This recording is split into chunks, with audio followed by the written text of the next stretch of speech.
Today we're going again to approach the issue of registration in the Bank of Portugal.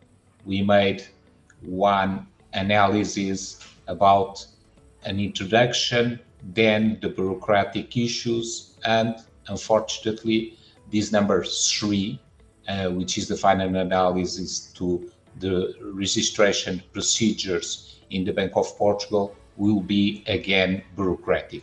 In fact, this is an area where we can sense, and it's not only the Bank of Portugal, but other entities, as this is a new technology and a complex technology, that the entities that created these laws and obligations are not comfortable already with the concepts and with the bureaucracy to achieve the aims. And the aims normally, and in most cases, are a certain control to defend investors and shareholders, and at the same time, anti-money laundering legislation, which is extremely important in Portugal and in Europe. And therefore, I'm going to give the word to Fábio to introduce the final procedures to obtain the registration before the Bank of Portugal. Please, Fábio.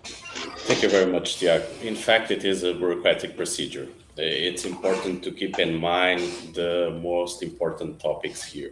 Basically, the list of activities from the company and all the procedures, so the policies that the company uses to prevent anti-money laundering and financing of terrorism. This is the main documents that need to be delivered to the Portuguese National Bank, Banco de Portugal, in order to be approved.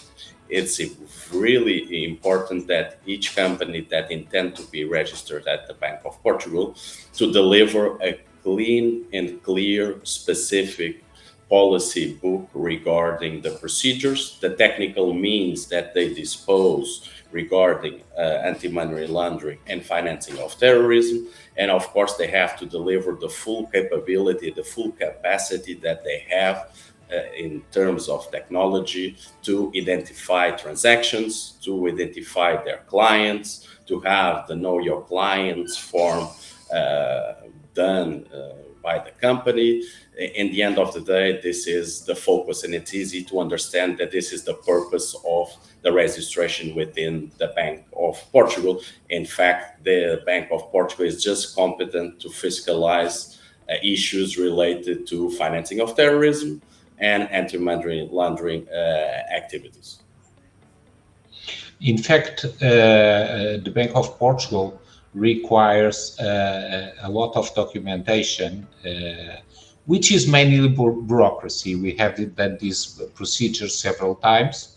The period for decision of the Bank of Portugal is also long, but this is essentially a bureaucratic procedure, and it can be finalized and resolved within normally the period of 6 months to 1 year.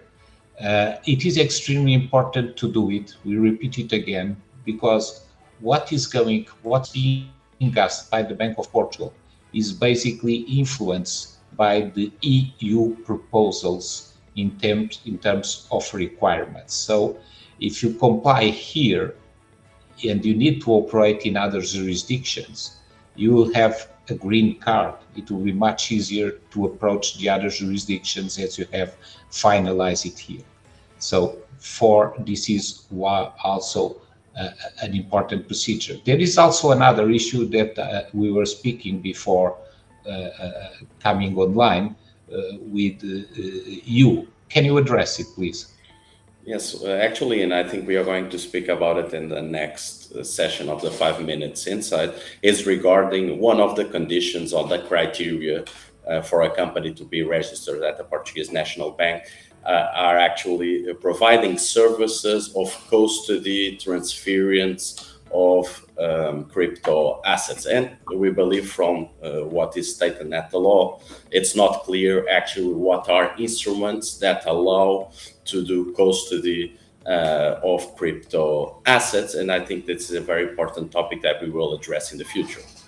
So what we're speaking here basically is custodian. What is a custodian activity? Because custodian activities imply requirements, specific requirements. And therefore, this is again the problem of being a new technology. And therefore, the concept of custodian is not developed. So in basically, there's a gray area where you're going to be swimming, and we need, of course, to orient you to understand this issue and complete successfully the registry process. Thank you, Fábio.